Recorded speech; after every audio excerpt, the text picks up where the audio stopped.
আমাদের দেশেও বহু শিয়া বহুদিন যাবৎ বসবাস করছে। তাদের সাথে আমাদের অবাধ মেলামেশা, আমাদের আকীদা বিশ্বাসের সাথে তাদের বিশ্বাস যে কতটুকু পার্থক্য তা তারা প্রকাশ না করে বরং তাদের বিভিন্ন বই পুস্তক দিয়ে আমাদের যুব সমাজকে বিভ্রান্ত করছে। আর কিছু পেট পূজারী আলেম নিয়ে তাদেরকে মুসলমান বলে শিয়া সুন্নি কোনো বিভেদ নাই বলে প্রচার চালাচ্ছে। কিন্তু সত্য এই যে পূর্ব যেমন পশ্চিমের সাথে মিলতে পারে না, আকাশ যেমন জমিনকে স্পর্শ করতে পারে না, সূর্য যেমন চন্দ্রকে অতিক্রম করতে পারে না, তেমনি শিয়া ও সুন্নি কখনো এক হতে পারে না। কারণ ইসলাম শুধুমাত্র বাহ্যিক রীতিনীতি মানা কোনো ধর্ম নয়, বরং ইসলাম প্রথমেই আন্তরিক ঈমানের নাম, যে কারণে প্রথমে ঈমান আনতে হয়, তারপর সালাত আদায় করতে হয়।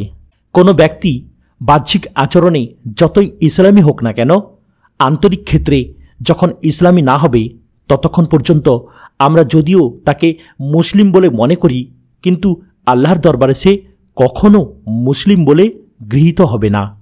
যদি হতো তবে আল্লাহর উপর ঈমান থাকা সত্ত্বেও বাহ্যিক কুফরি আচরণের কারণে মক্কার কাফেরদের কাফের বলা হতো না।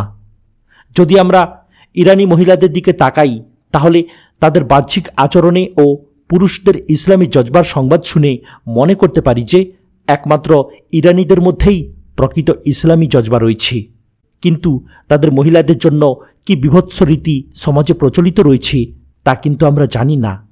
আর পুরুষদের মধ্যেও এই বিভৎস রীতি বাস্তবায়নে কি প্রকারের হুড়োহুড়ি তাও আমরা জানি না। এমন একটি বিভৎস রীতি হচ্ছে মুতআ বিবাহ, যার বিস্তারিত আলোচনা মূল বইয়ে পাবেন। শুধুমাত্র একটি কথাই এখানে উদ্ধৃত করছি। যে ব্যক্তি একবার মুতআ বিবাহ করল সে হাসানের মর্তবা লাভ করল, আর যে ব্যক্তি দুবার করল সে হুসাইনের মর্তবা লাভ করল, আর যে 3 বার করল সে আলীর, আর যে ব্যক্তি 4 বার করল সে মুহাম্মাদের মর্তবা লাভ করল। যে মুতআ বিবাহ রাসূলুল্লাহ সাল্লাল্লাহু আলাইহি সাল্লামের জীবদ্দশায় নিষিদ্ধ ঘোষণা করা হলো তা আজও বহাল তবিয়তে ইরানের বড় বড় শহরে এবং শিয়াদের মধ্যে প্রচলিত আছে।